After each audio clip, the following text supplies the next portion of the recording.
तो hi hello class 10th वालों, तो आइए आज हम लोग आपके अर्धवार्षिक परीक्षा 2024-25 मैथमेटिक्स के पेपर के सारे वस्तुनिष्ठ प्रश्नों के आंसर जल्दी से देख लेते हैं।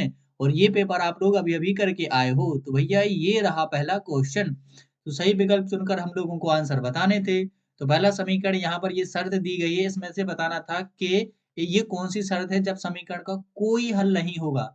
तो कोई हल नहीं होगा जब कब होता है, ऐसा होता है हमारी जब रेखाएं कैसी होती हैं, समांतर रेखाएं। कैसी होती हैं, समांतर रेखाएं। यानी कि रेखाएं ना तो प्रतिच्छेद करती हैं ना ही एक दूसरे के ऊपर समपाती होती हैं। तो यहाँ पर समांतर रेखाओं की शर्त कौन सी है, तो ये है हमारी बी वाली। तो फर्स्ट वाले का आंसर हो जाएगा वी। ठीक है, a1/a2 बराबर b1/b2 बराबर नहीं है c1/c2। चलिए देख लेते हैं नेक्स्ट क्वेश्चन। अरे कहाँ गया क्वेश्चन, सेकंड है द्विघात बहुपद A X square plus B X plus C के शून्यकों का योगफल। तो योगफल होता है, योगफल मतलब हमें बताना है अल्फा प्लस बीटा बराबर। तो अल्फा प्लस बीटा बराबर होता है -b/a। तो सही आंसर हो जाएगा सी। और यहाँ पर संख्याएं 4 और 10 का HCF बताना है, हायर कॉमन फैक्टर हम लोगों को बताना है। तो ये 4 हो नहीं सकता, 10 हो नहीं सकता, तो आंसर हो जाएगा 2। ठीक है, इसके गुणनखंड आप लोग निकाल के कर सकते हो, ये तो आपको पता ही है, ये तो आपने सही किया है। अगला क्वेश्चन, द्विघात समीकरण का मानक रूप है। द्विघात समीकरण यानी बराबर में 0 होना चाहिए और अधिकतम पावर कितनी होनी चाहिए, 2। तो इसका सही आंसर हो जाएगा कौन सा, ये डी वाला, A X square plus B X plus C बराबर 0। ये हमारा द्विघात समीकरण का मानक रूप है। एपी 3 1 -1 -3 का सारवांतर। सारवांतर कैसे निकालते हैं, डी बराबर होता है आगे वाले पद में से पीछे वाले। तो यहाँ पर अपन लोग किसको घटा देंगे, a2 में से a1 को घटा देंगे। तो ये आ जाएगा 1 माइनस के 3 बराबर आ जाएगा हमारा माइनस का 2। तो सही आंसर हो जाएगा इसका कौन सा, बी वाला। ठीक है, अब देखते हैं 6, बिंदु P 2 5 की x अक्ष से दूरी बताइए। तो यहाँ पर x अक्ष से दूरी बतानी थी। देखिए जरा, ये यदि हम लोग इसको x माने, अच्छा इसको थोड़ा, हाँ ये हमारा क्या हो जाएगा, ये हमारा x हो जाएगा, ये हमारा y। अब यदि हम लोग ये बिंदु दर्शाएं तो मान लीजिए x का मान कितना है, 2 और y का मान है 5। तो ये x का मान 2 हो गया और y का मान लीजिए यहाँ पर कितना हो गया, 5। ठीक है, ये 2 है। तो अब आप देखेंगे कि x अक्ष से दूरी बतानी है बिंदु की। तो x अक्ष से दूरी कितनी होगी, जितनी वो y अक्ष पर चला होगा, तो y पर कितना चला, 5। यानी कि सही आंसर हो जाएगा हमारा सी। तो ये थे सारे के सारे फर्स्ट के आंसर। अब देख लेते हैं हमारे खाली स्थान। तो ये तो बड़े ही सिंपल आए थे, आप लोगों ने कर ही लिए होंगे। तो पहला वाला था अंडर एक कैसी संख्या है, अंडर 2 कैसी संख्या है, तो एक है ये हमारी अपरिमेय संख्या। कैसी संख्या है, अपरिमेय। ठीक है, ये तो आपने कर ही लिया होगा बेहतरीन तरीके से, कोई दिक्कत वाली बात नहीं है। चर x के बहुपद px में x की उच्चतम घात बहुपद की क्या कहलाती है, बहुपद की घात कहलाती है। ठीक है, द्विघात समीकरण A X square plus B X plus C को हल करने हेतु द्विघात सूत्र लिखिए।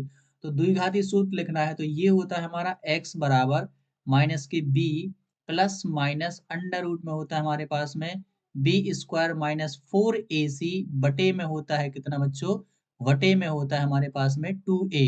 और इसको हम लोग क्या बोल देते हैं, श्रीधराचार्य सूत्र भी बोल देते हैं। तो एक बार मैं फिर से बता देता हूँ क्या है, आप लोगों ने तो सही तो लिख ही दिया होगा। ये है x बराबर minus B plus minus under root में बी स्क्वायर माइनस 4ac बटे में 2a। ठीक है, अब यहाँ पर देखिए अगला क्वेश्चन, क्वेश्चन नंबर 4। समांतर श्रेणी 18 15 से 1/2 13 डॉट डॉट डॉट -47 में पदों की संख्या है। यानी कि हमें n का मान बताना है। तो यहाँ पर हमारा a का मान ये हो जाएगा और ये हमारा हो जाएगा किसका, an का मान। ठीक है, ये लास्ट वाला पद है ना, तो an का मान हो जाएगा। और इसमें से इसको घटा लेंगे तो 15 दूनी 30 और 1 31, 31/2 हो जाएंगे। और 18 घटा देंगे तो हमारे पास में बचेगा यहाँ पर -5/2। तो ये हो जाएगा हमारा डी का मान। और जब हम इसको an वाले फॉर्मूले में रखेंगे तो हमारे यहाँ पर जो पदों की संख्या है वो आ जाएगी, आप लोगों ने कितनी लगाई है, यहाँ पर पदों की संख्या आ जाएगी 27। ठीक है, an वाला फॉर्मूला लगाना है। an बराबर क्या फॉर्मूला लगाना है, a प्लस के n माइनस 1 इंटू डी।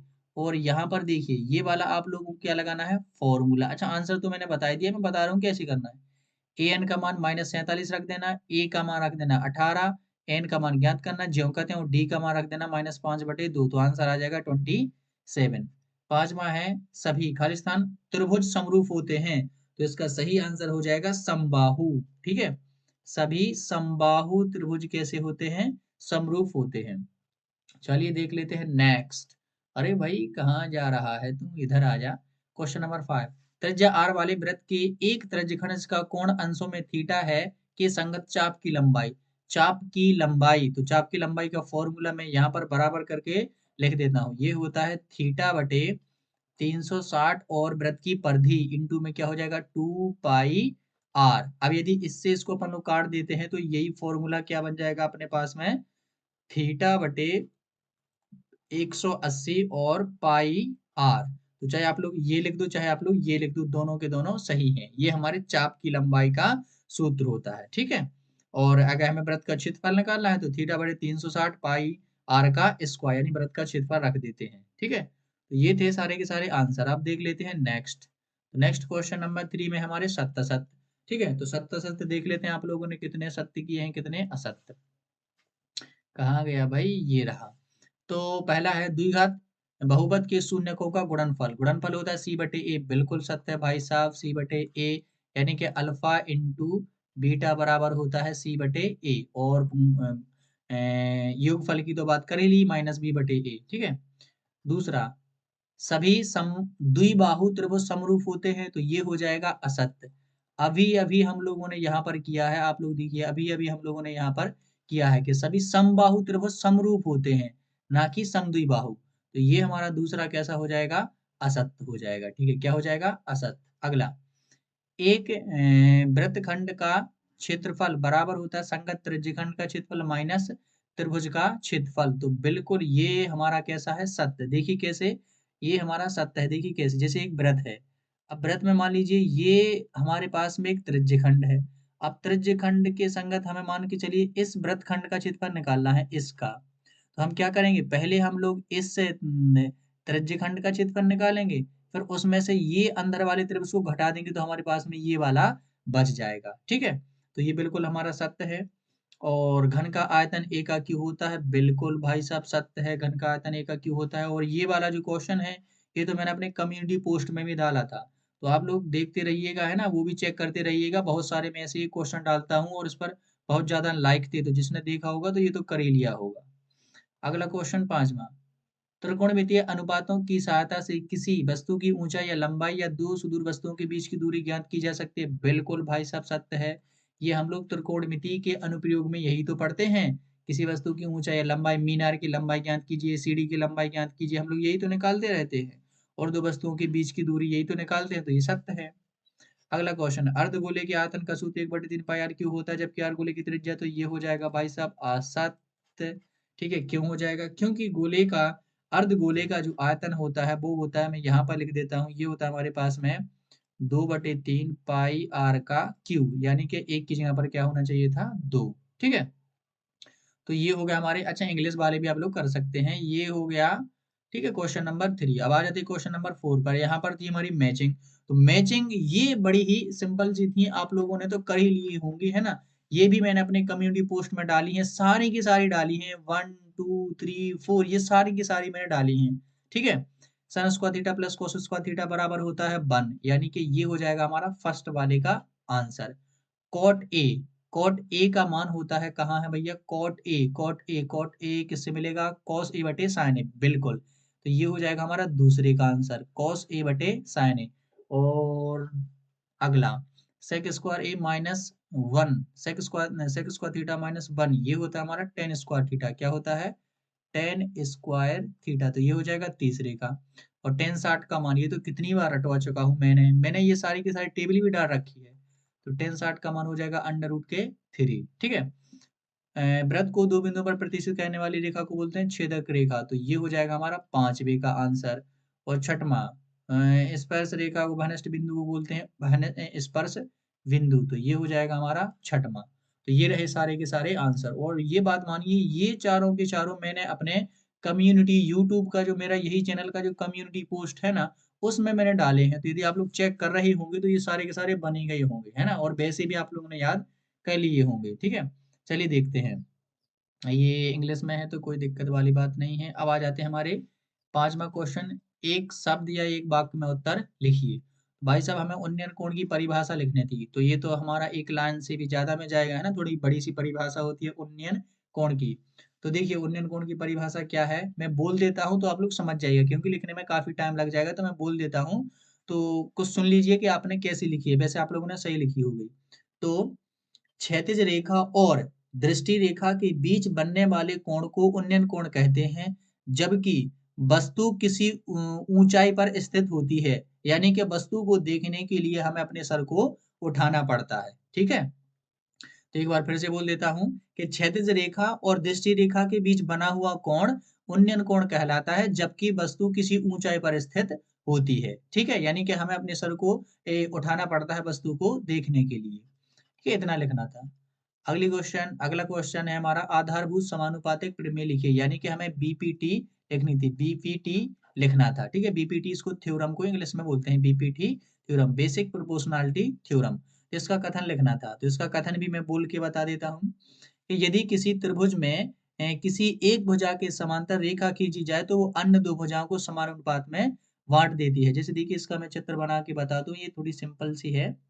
एक मान लीजिए एबीसी एक त्रिभुज है, क्या है, एबीसी एक त्रिभुज। तो यदि मैं बीसी के समांतर एक रेखा खींचता हूं, तो ये बाकी की अन्य दो भुजाओं को, यानी कि AB और AC को समान अनुपात में बांट देते हैं, यानी हो जाएगा ए ए बी वटे में हो जाएगा ए। यहाँ अरे भाई ये क्या लिख दिया मैंने, इसको मैं इरेज कर देता हूँ।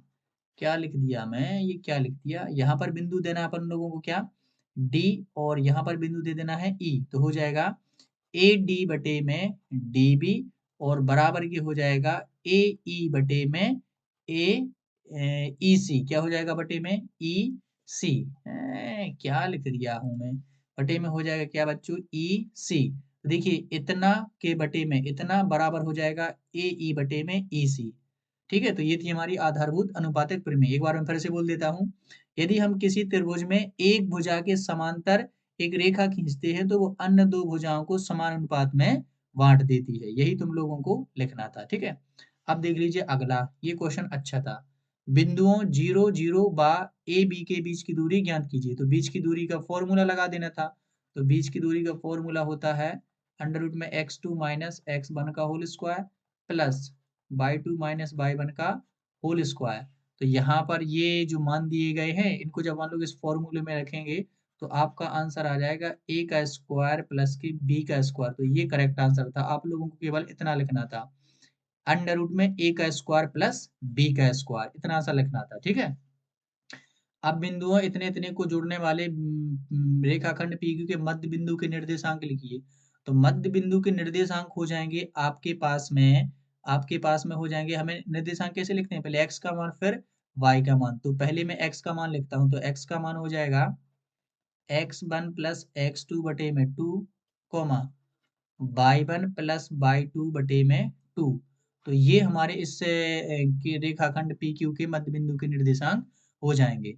अगला क्वेश्चन, एक वृत्त की कितनी स्पर्श रेखाएं हो सकती हैं, तो ये तो हमारे सीधा सीधा आ गया बुक का, अनंत स्पर्श रेखाएं हो सकती हैं। बाह्य बिंदु से वृत्त पर अधिकतम कितनी स्पर्श रेखाएं हो सकती हैं, तो वो हो सकती हैं 2। तो ये थे हमारे सारे के सारे वस्तुनिष्ठ प्रश्नों के आंसर। अब यहाँ के बाद आ गई हमारे क्या ये क्वेश्चन। तो ये तो बड़े ही सिंपल से थे क्वेश्चन थे, आप लोगों ने बिल्कुल अच्छी तरीके से कर ही लिए होंगे, बहुत ही सिंपल थे। तो अब आप लोगों का नेक्स्ट एग्जाम शायद साइंस का है, तो उसकी अच्छे से तैयारी कीजिए, ठीक है। और मैं मिलता हूँ आप लोगों को नेक्स्ट वीडियो में, नेक्स्ट वीडियो के साथ। तब तक के लिए पढ़ते रहिए और खुश रहिए और बेहतरीन तरीके से अपने पेपर की तैयारी कीजिए, और मैं इसी प्रकार आप लोगों से मिलता रहूंगा। तो चलिए पढ़ाई कीजिए।